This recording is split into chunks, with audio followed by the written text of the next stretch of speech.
అన్న నమస్తే అన్న. నమస్తే బ్రదర్. ఇప్పుడు చూసుకుంటే జగన్మోహన్ రెడ్డి గారు ఇప్పుడు ప్రెస్ మీట్లో మాట్లాడుతున్న మాట ఏంటంటే, చాలామంది వైఎస్ఆర్సీపీకి సంబంధించిన నాయకులు రాజీనామాలు చేసి వెళ్ళిపోతా ఉన్నారు. మీరు నన్ను వెన్నుపోటు పొడిచి వెళుతున్నారు, మీకోసం నేను చాలా చేశా, అలాంటిది నన్ను వెన్నుపోటు పొడిచి వెళ్తున్నారు అంటూ జగన్మోహన్ రెడ్డి చాలా బాధాకరంగా మాట్లాడుతున్నారన్న. జగన్మోహన్ రెడ్డి బాధ వెనుకున్నటువంటి ఆంతర్యం ఏంటన్నా? పాపం నిజంగానేనండి. 2019కి ముందు ఇప్పుడు ఎవరైతే 19 అదే ఇప్పుడు పార్టీలు మారి వస్తున్నారు కదా, రాజీనామాలు చేశారు. వాళ్ళు ఏ పార్టీలోకైనా వెళ్ళిన తర్వాత సంగతి, రాజీనామాలు చేసి బయటకు వచ్చేసారు కదా.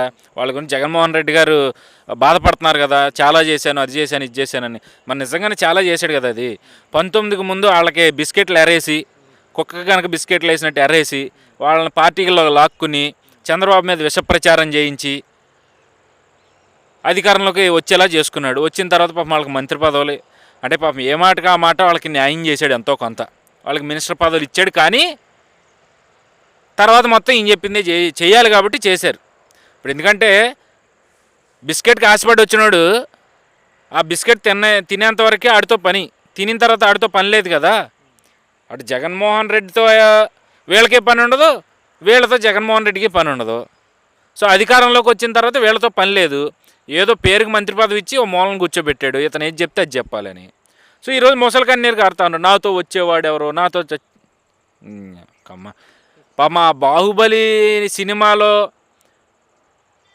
పేరు గడించి గొప్ప నటుడిగా పేరు తెచ్చుకున్న ప్రభాస్నే నీ ముందు చేతులు కట్టుకునేలాగా చేసి నువ్వు ఈరోజు అదే డైలాగుల్ని నీ నోటితో చెప్తున్నావంటే ఇది ఎంత దేవుడు గొప్ప స్క్రిప్ట్ అండి ఇది.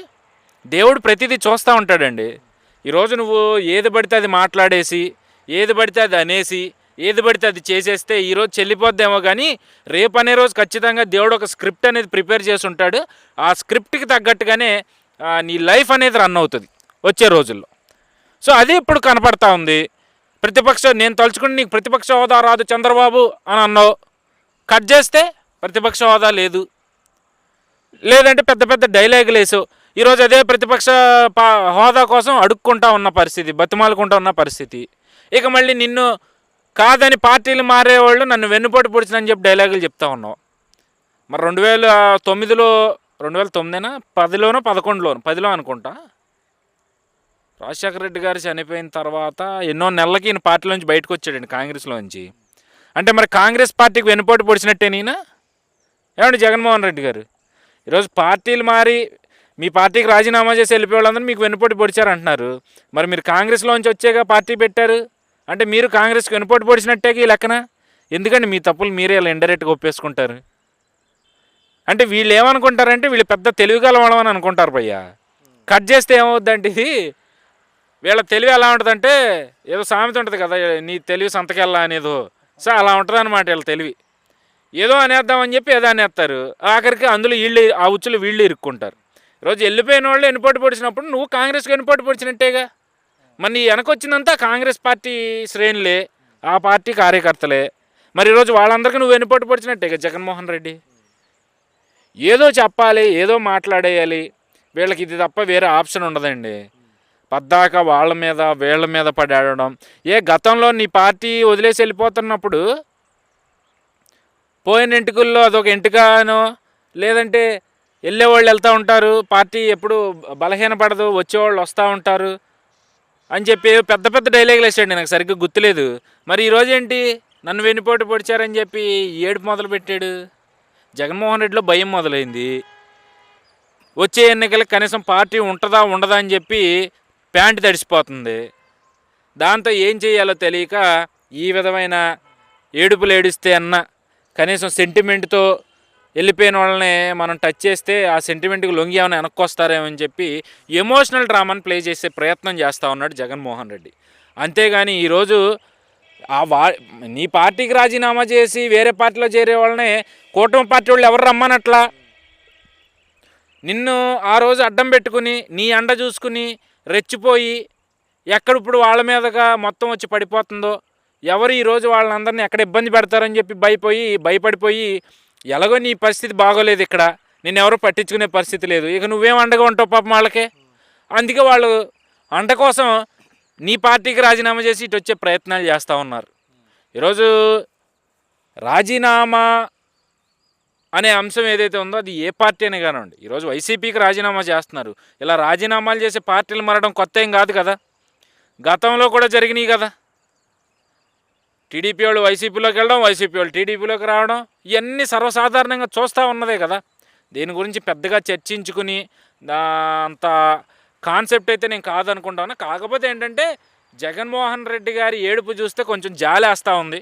మొన్నటి వరకు జగన్మోహన్ రెడ్డి గారిని చూస్తే కొంత అసహ్యం వేసేది.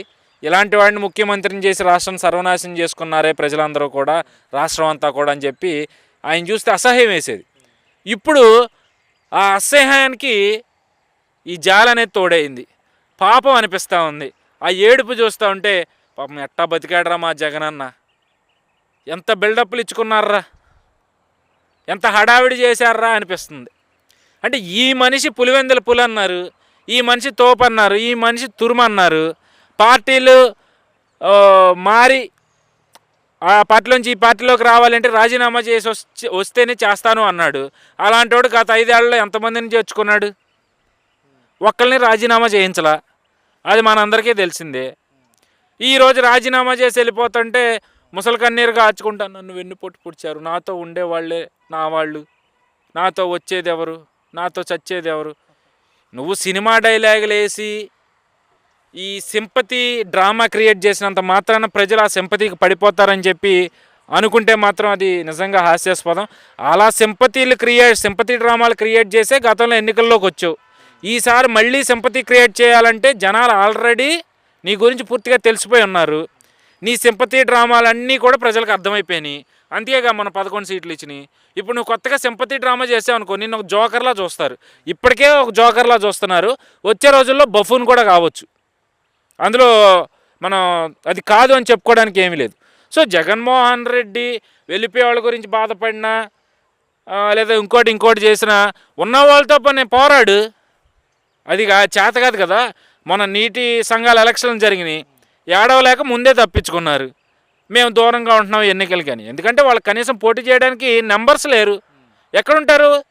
ఆ పార్టీ చేసిన అరాచకాలు అన్నీ ఇన్నా. 40 ఓట్ షేరింగ్ బ్యాంక్ ఉందన్నారు కదా. అబ్బో, 40% ఓట్ షేరింగ్ ఉంటే అధికారంలో మరి 11 సీట్లు ఎందుకు వచ్చినాయి? అధికారంలోకి రాకపోతే సంగతి పక్కన పెడదాం, 11 సీట్లు ఎందుకు వచ్చినాయండి? ఈయన వచ్చిన 40% చూసుకుంటున్నాడు కానీ అవతల పార్టీకి ఎంత శాతం వచ్చింది ఆ లెక్క చూసుకుంటే 57% వచ్చింది కూటమి పార్టీకి. మరి 40 ఎక్కడ, 57 ఎక్కడ? తేడా ఉంది కదా. నీకైనా ఓట్లు ఎక్కడ వచ్చాయి గొప్పగా అంటే నీ సామాజిక వర్గానికి సంబంధించిన సీనియర్ మోస్ట్ లీడర్లు ఉన్న చోట ఎక్కువగా వచ్చినాయి. మరి మిగిలిన వాళ్ళు అందరూ ఎందుకు గెలాలా? బొత్స సత్యనారాయణ కానీ, అంబటి రాంబాబు కానీ, గుడివాడ అమర్నాథ్ కానీ, రోజా కానీ, వీళ్ళందరూ ఎందుకు గెలవాలా? నీకు 40% ఓటింగ్ వస్తే మరి వీళ్ళు కూడా గెలవాలి కదా. కనీసం ప్రతిపక్ష పార్టీ హోదా అయినా రావాలి కదా. అది రాలేదు అంటేనే అర్థమైంది కదా. మేబీ పర్సంటేజ్ అంటే ఏ పార్టీకైనా గంపగుత్తుగా ఒక ఓటింగ్ అనేది ఉంటుందండి. కార్యకర్తలు ఆ పార్టీని నమ్ముకుని ఆ పార్టీకి మా సర్వస్వం అనుకునే కొంత ఓట్ షేర్ అయితే ఉంటుందండి.